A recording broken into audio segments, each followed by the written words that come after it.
अल्पसंख्यक होने की पीड़ा क्या होती है, इसको जानने और समझने के लिए ये वीडियो आपको पूरा देखना बहुत ज़रूरी है। हिंदुओं का बांग्लादेश में इस समय क्या हाल है, उसको समझने के लिए ये वीडियो पूरा देखना ज़रूरी है। क्यों ज़रूरी है? क्योंकि कहानी अभी के हालात से लेकर आज़ादी के पहले तक जाएगी और फिर वापस आएगी, इसलिए इसको देखना ज़रूरी है। तारीख 31 दिसंबर 2025 साल का आखिरी दिन था। बांग्लादेश के दमुद्या उपजिले का एक गांव तिलोई। 50 साल के खोखन चंद दास अपनी मेडिकल शॉप बंद करके घर की तरफ लौट रहे थे। रास्ते में उन्हें एक भीड़ ने घेर लिया, उन्हें पीटा गया, फिर पेट्रोल छिड़ककर आग लगा दी गई। अपनी जान बचाने के लिए खोखन दास पास के एक तालाब में कूद गए। आनंद फानन में ढाका के national institute of burn and plastic surgery अस्पताल ले जाया गया, लेकिन तब तक बहुत देर हो चुकी थी। उनका 30% शरीर झुलस चुका था। 2 दिन तक वेंटिलेटर पर लड़ते रहे जिंदगी के लिए। खोखन चंद दास 4 जनवरी 2026 को दम तोड़ देते हैं। जिस आग में जलकर खोखन चंद दास की मौत हुई, वो आग लगी नहीं, लगाई गई थी और उसका इतिहास बहुत पुराना है और इतिहास के सफ़े आज पलटना ज़रूरी है ताकि अल्पसंख्यक होने का मतलब समझ में आए।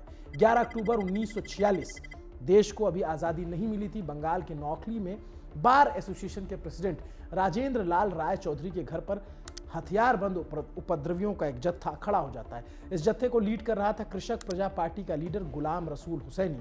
गुलाम सरवर नोआखली की दियारा शरीफ नाम की दरगाह का पीर हुआ करता था। उसने अपनी प्राइवेट आर्मी या मिलिशिया बना रखी थी। इसे उसने नाम दिया था मियार फौज।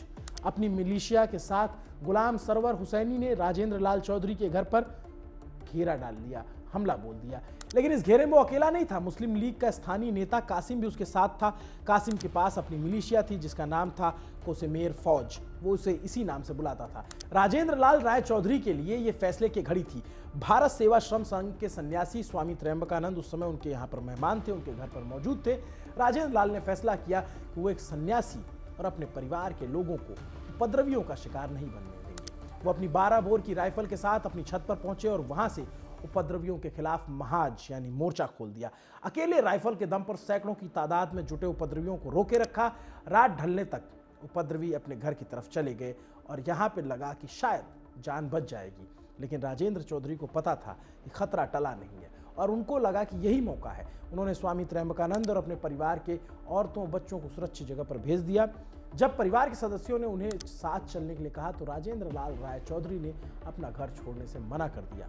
अगले दिन भीड़ फिर से लौट कर आई। इस बार उनकी तैयारी पक्की थी। राजेंद्र लाल चौधरी के पास गोलियां सीमित बची थी। वो आखिरी गोली तक इस इस्लामी उपद्रवी भीड़ से लड़ना चाहते थे और लड़ते रहे।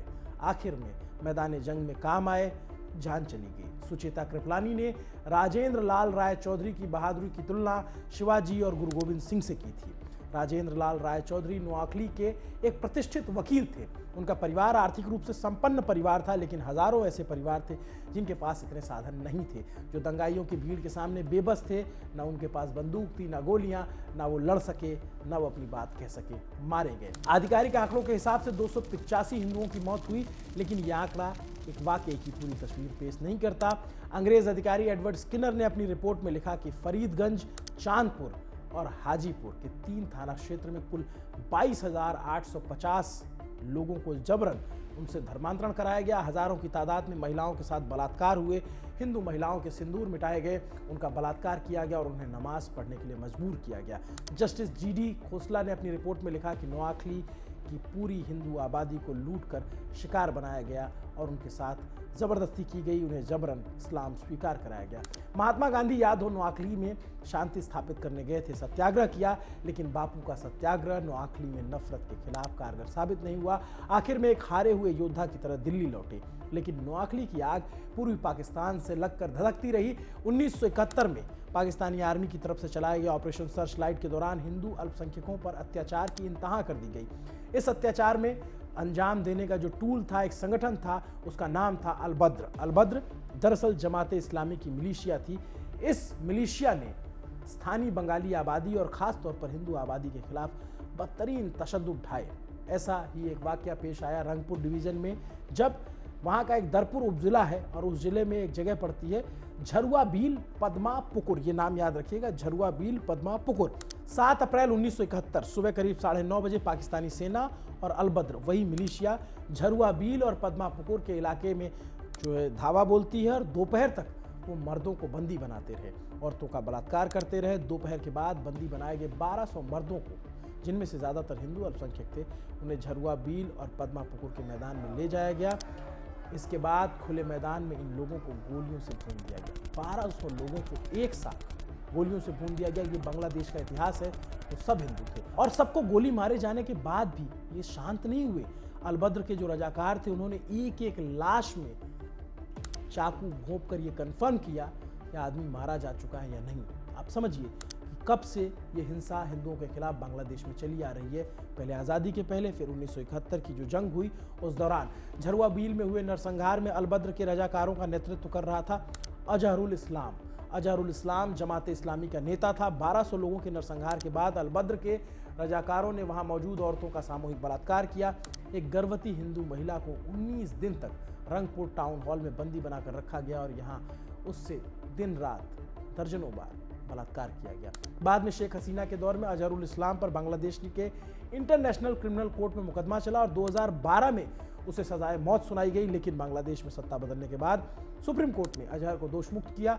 1200 लोगों का हत्यारा और सैकड़ों महिलाओं के बलात्कार का आरोपी दोषी अजहरुल इस्लाम फिलहाल बांग्लादेश में खुला घूम रहा है और यही आज के बांग्लादेश का काला सच है। इस सच से कोई भी आंख नहीं मूंद सकता। जो भी अगर कहता है कि नहीं ऐसा नहीं वैसा है, उसको ये सच जरूर जानना चाहिए। अगस्त 2024 में बांग्लादेश में सत्ता परिवर्तन के बाद बांग्लादेश में 1971 जैसे हालात बने हुए हैं। वहां पर हिंदू, क्रिश्चियन, बौद्ध अल्पसंख्यक लगातार इस्लामिक कट्टरपंथियों के हमले का शिकार हो रहे हैं। अल्पसंख्यकों को और खास तौर पर हिंदुओं पर हिंसा के पहले के सिलसिले की शुरुआत 5 अगस्त 2024 से हुई। शेख हसीना की सत्ता से बाहर होते ही जमात इस्लामी ने बांग्लादेश को के अलग अलग इलाकों में हिंदू आबादी को अपना निशाना बनाना शुरू किया। बांग्लादेश हिंदू बौद्ध ईसाई एकता परिषद BHBCUC की रिपोर्ट के अनुसार 4 अगस्त से 20 अगस्त 2024 के बीच केवल 16 दिनों में 2010 सांप्रदायिक हमले दर्ज किए गए। इन घटनाओं में 152 मंदिर क्षतिग्रस्त किए गए, 1705 परिवारों को विस्थापित होना पड़ा, लगभग 157 जगह पर आगजनी की घटनाएं हुई जिसमें लोगों के घर, ऑफिस जलाए गए। इन घटनाओं में लगभग 5 लोगों की जान चली गई। ये सारा जो नंबर आपने आंकड़ों में सुना, इसको मैं तारीख वाइज बता देता हूं ताकि कुछ घटनाएं आपको याद रहें और सनद रहे कि बांग्लादेश में हुआ क्या है और चल क्या रहा है। 5 अगस्त 2024 ढाका के धान मंडी स्थित संगीतकार और गायक राहुल आनंद के घर, उनके घर का नाम जोलेर गान, वहां हमला किया गया। उनके घर में 3000 म्यूजिक इंस्ट्रूमेंट थे, सब कुछ जलकर खाक हो गया। नोआखली की आग 78 साल बाद धान मंडी में फिर जल रही थी और सुर जलकर राख हो गए। 6 अगस्त 2024 को बागेरहाट सदर उपजिला में एक सेवानिवृत्त स्कूल शिक्षक मृणाल कांति चटर्जी की उनके घर में हत्या कर दी गई। हमलावरों ने न केवल उन्हें मारा बल्कि उनकी पत्नी और बेटी को भी गंभीर रूप से घायल किया। 4 दिसंबर 2024 को सोनाडांगा एक जगह है वहां खुल्ला में एक 15 वर्षीय छात्र उत्सव मंडल के ऊपर आरोप लगा था कि उसने पैगंबर मोहम्मद के खिलाफ फेसबुक पर कुछ कथित अपमानजनक टिप्पणी की। ऐसा कहा जाता है कि मंडल को उसकी सुरक्षा के लिए पुलिस उपायुक्त के कार्यालय में हिरासत में रखा गया था और वहां पर सेना और नौसेना के जवान भी मौजूद थे। लेकिन उन्मादी भीड़ ने थाने को घेर लिया, अंदर घुस गई। सुरक्षा बलों की मौजूदगी में भीड़ ने उत्सव को बुरी तरह पीटा, अधमरा कर दिया। चटगांव हिल ट्रैक्स में भी हिंसा हुई थी। सितंबर 2024 खगड़ाछड़ी और रंगमाती में बंगाली शटलर्स और आदिवासियों के बीच भारी हिंसा हुई। दरअसल 18 सितंबर 2024 को खगड़ाछड़ी में मोहम्मद मामून नाम का एक बंगाली सेटलर की मोटरसाइकिल चोरी के आरोप में मौत हो जाती है, उसको शायद मारा जाता है। इसके बाद लोगों ने इसे सांप्रदायिक रंग दे दिया। आरोप लगाया बंगाली सेटलर्स ने कि आदिवासियों ने उसे मारा है, जिसके बाद तनाव फैल गया। इसके विरोध में खगड़ाछड़ी और रंगमाती में बंगाली भीड़ ने आदिवासियों, जुम्मा समुदाय जिसमें बौद्ध और हिंदू शामिल हैं, के घरों और दुकानों और मंदिरों पर हमला किया और दीघी नाला में 100 से ज़्यादा दुकानें, घर जलाकर खाक कर दिए गए थे। रिपोर्ट्स के अनुसार हिंसा में गोलीबारी में कम से कम 4 आदिवासियों की मौत हुई थी। मारे गए लोगों का नाम क्या था? धनंजय चकमा, रुबेल त्रिपुरा, जुनान चकमा और अनीक कुमार चकमा का नाम सामने आया था।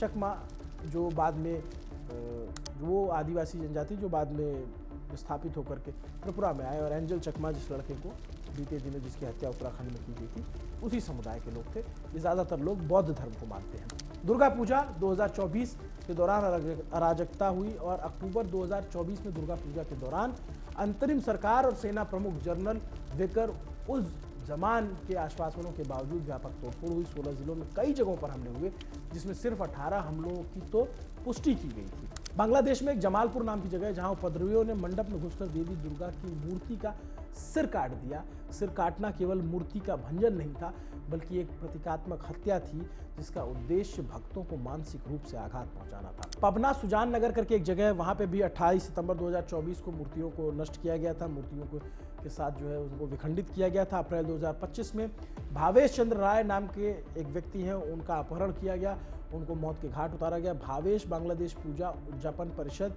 की बिरल इकाई के उपाध्यक्ष थे। प्रत्यक्षदर्शियों के अनुसार उनका अपहरण करके नारीबारी के गांव ले जाया गया और अमानवीय यातनाएं दी गई, जितना आप कल्पना से परे है उस तरीके की यातनाएं दी गई।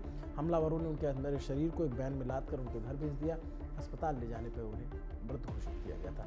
26 जुलाई 2025 को रंगपुर में एक बार फिर सांप्रदायिक दंगे हुए। रंगपुर के अलदादपुर और बालापारा गांव में एक 17 वर्षीय युवक जो हिंदू था, किशोर रंजन रॉय, उसने फेसबुक पर पोस्ट किया। पुलिस ने डिजिटल सुरक्षा कानून के तहत उसे गिरफ्तार किया था। उसकी गिरफ्तारी के बाद भीड़ शांत नहीं हुई। लगभग 1000 लोगों की भीड़ ने रंजन के गांव में हमला कर दिया था। इस हमले के दौरान 14 से 22 हिंदू घरों को पूरी तरह से लूट लिया गया, जला दिया गया। भीड़ ने मवेशी, सोना, फसलें सब लूट ली। डर के मारे महिलाओं और बच्चों ने पूरी रात खेतों में बिताया।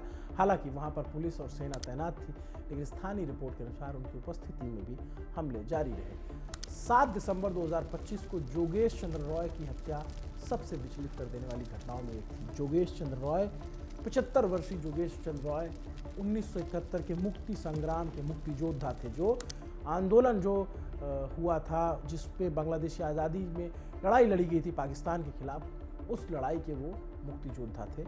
और वो उत्तर रहीमपुर नयाघाट में प्राइमरी स्कूल के सेवानिवृत्त मतलब रिटायर हो चुके प्राध्यापक भी थे। उनके 2 बेटे किसमें थे पता है? सुरक्षा एजेंसियों में थे। वो सुरक्षा सेवाओं में थे। एक बेटा Shovon Chandra Roy RAB rapid action battalion में और दूसरा बेटा राजेश खन्ना बांग्लादेश पुलिस में कार्यरत है।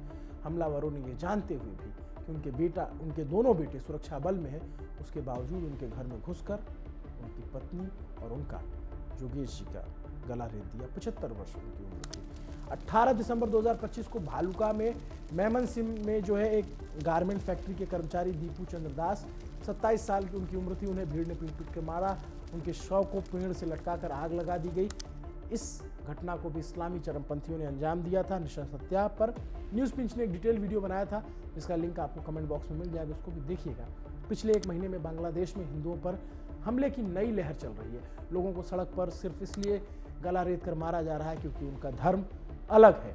और इस बात को कहने और सुनने दोनों का जब्त रखिए, क्योंकि ये सच है। 1 दिसंबर 2025 को बांग्लादेश के नरसिंगादी जिले में रायपुर का उपजिला है, वहां 42 वर्षीय हिंदू जो सोने के व्यापारी थे प्रांतोष कामगार की गोली मारकर हत्या की गई। 2 दिसंबर 2025 को फरीदपुर जिले में जो है एक और हिंदू जो मछली व्यापारी थे उत्पल सरकार, उनको सुबह के समय बेरहमी से मारा गया। 7 दिसंबर को जो मुक्ति संग्राम के मुक्ति योद्धा थे, उनका हमने नाम बताया आपको, जोगेश चंद्र राय, उनकी पत्नी की हत्या की गई।